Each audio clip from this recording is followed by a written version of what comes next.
ये युद्ध किस तरह से किए जाते हैं या करवाए जाते हैं, एक छोटा उदाहरण आपको देता हूं। आपको बिल्कुल स्पष्ट समझ में आएगा कि हथियार बेचने के लिए क्या क्या किया जाता है दुनिया में। 1989 में 1979 में अमेरिका का एक अखबार है, उसका नाम है वॉशिंगटन पोस्ट। उसमें एक न्यूज आई, खबर आई जुलाई के महीने में 16 तारीख को, 16 जुलाई 1989 को, 16 जुलाई 1979 को अमेरिका का बहुत बड़े पैमाने पर बिकने वाला अखबार वॉशिंगटन पोस्ट, उसके फ्रंट पेज पे मुख्य पृष्ठ पे एक खबर छपी।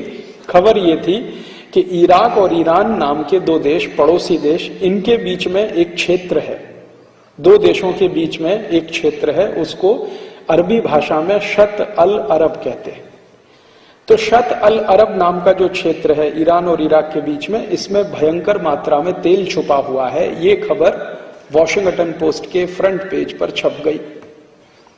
अब ये खबर जब छपी तो दोनों देशों की सरकार के कान खड़े हो गए और उन्होंने देखना शुरू किया कि ये जो शत अल अरब नाम का क्षेत्र है, इसमें इतना अधिक तेल है। और खबर जब छपी तो उसमें रेफरेंस दिया गया कि अमेरिका के जो सैटेलाइट अंतरिक्ष में घूम रहे हैं उनसे मिली जानकारी के अनुसार, तो और ज्यादा विश्वास हो गया। इसमें अविश्वास का कोई कारण ही नहीं।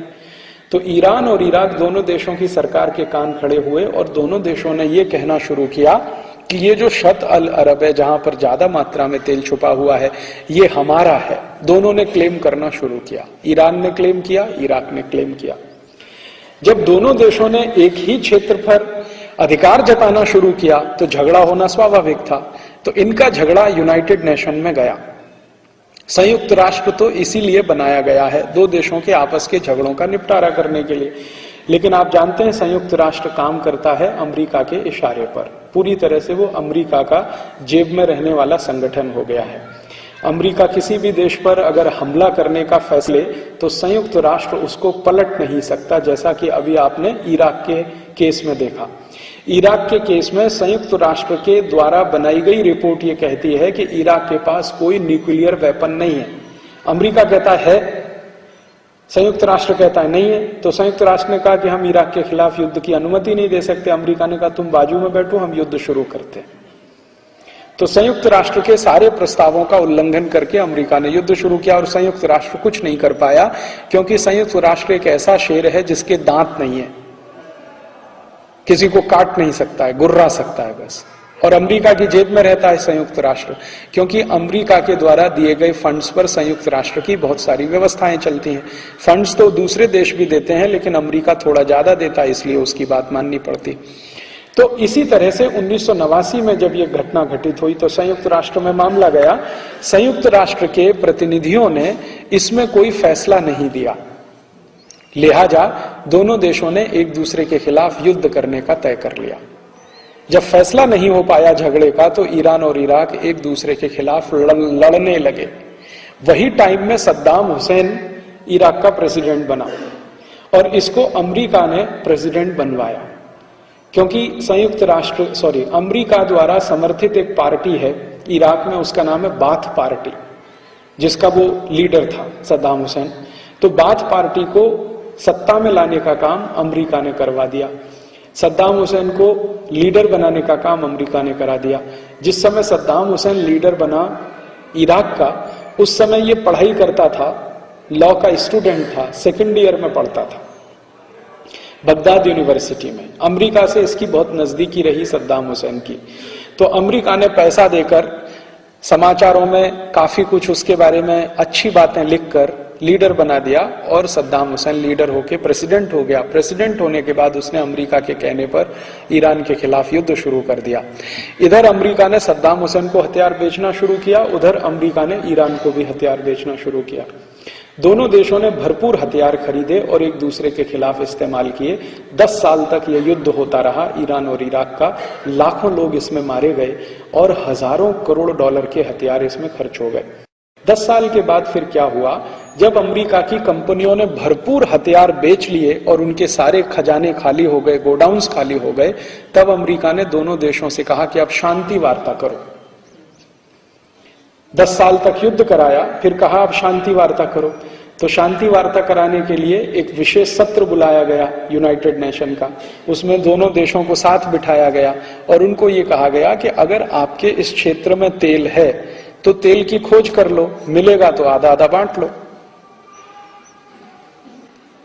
है ना, कितना सरल है। लेकिन 10 साल के बाद जब युद्ध हो गया, हथियार बिक गए, सब कुछ हो गया, खजाने खाली हो गए, तो दोनों देशों को साथ बिठाकर कहा गया कि भाई तेल है तो खोज लो, मिले तो आधा आधा बांट लो, इसमें परेशानी क्या। अब दोनों ही देशों ने यह कहा कि हम तेल की खोज करें तो हमारे पास उतनी इन्वेस्टमेंट की कैपेसिटी नहीं है, क्योंकि हथियार खरीदने में सारे पैसे खर्च हो गए दोनों देशों के, जितना भी रिजर्व था खजाना पूरा खाली हो गया, पैसा तो सब अमेरिका पहुंच गया। तो दोनों देशों को अमेरिका ने कहा अच्छा ठीक है, आपके पास पैसे नहीं है, पैसे हम लगा देते हैं, राइट्स हमको दे दो। तो अमेरिकी कंपनियों को वहां तेल खोजने का पूरा अधिकार मिल गया। अमेरिकी कंपनियों ने उस इलाके में तेल खोजना शुरू किया। 2 साल के बाद अमेरिकी कंपनियों ने कहा कि इस इलाके में कोई तेल नहीं है। आप देखिए, इस इलाके में कोई तेल नहीं है। तो दोनों देश खामोश होकर शांत बैठ गए। 10 साल पहले ये खबर आई थी वॉशिंगटन पोस्ट में कि इसमें भरपूर तेल है। तो इन लोगों ने शिकायत किया वॉशिंगटन पोस्ट के खिलाफ। जब वॉशिंगटन पोस्ट के खिलाफ शिकायत हुआ तो वॉशिंगटन पोस्ट के एडिटर ने क्षमा मांग लिया कि भाई गलत खबर छप गई, माफ कर दीजिए हमको।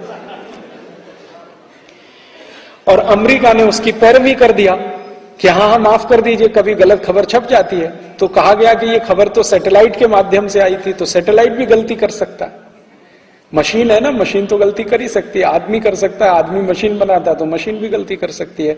तो लिहाजा वो चैप्टर वहां खत्म हो गया। लेकिन खूबसूरती इस पूरी दुर्घटना की ये रही कि दोनों देश एक दूसरे की जान के दुश्मन हो गए। एक ही कौम को मानने वाले, एक ही मजहब को मानने वाले, एक साथ अल्लाह की प्रार्थना करने वाले लोग एक दूसरे की जान के दुश्मन हो गए, और इतने जान के दुश्मन हो गए कि उनके बंटवारे हो गए और झगड़े शुरू हो गए, वो आज तक रुके नहीं। तो युद्ध कैसे कराया जाता है उसका मैंने आपको एक मिसाल दिया। इसी तरह से वियतनाम में हुआ था, इसी तरह से कोरिया में हुआ था, इसी तरह से लैटिन अमेरिका के चिली, कोस्टारिका, कोलंबिया जैसे देशों में हुआ था। तो दुनिया के छोटे छोटे ऐसे देशों में जहां पर सरल प्रकृति के लोग रहते हैं, जिनकी प्रकृति बहुत सहज और सरल होने की होती है, उन देशों के नेताओं को बरगलाकर, अधिकारियों को खरीदकर, लोगों का दिमाग बदल के कैसे युद्ध के लिए तैयार किया जाता है, उसके लिए पिछले 50 साल से, 55 साल से, 57 साल से, जबी से माने 1945 से बहुत बड़ा प्रयास यूरोप और अमेरिका के द्वारा हो रहा है। और वो प्रयास ये है कि उनको हथियार बेचने हैं, हथियार बेचकर मुनाफा कमाना है, और मुनाफा कमाकर अपने देश को अमीर और अमीर और अमीर बनाते चले जाना है। ये है।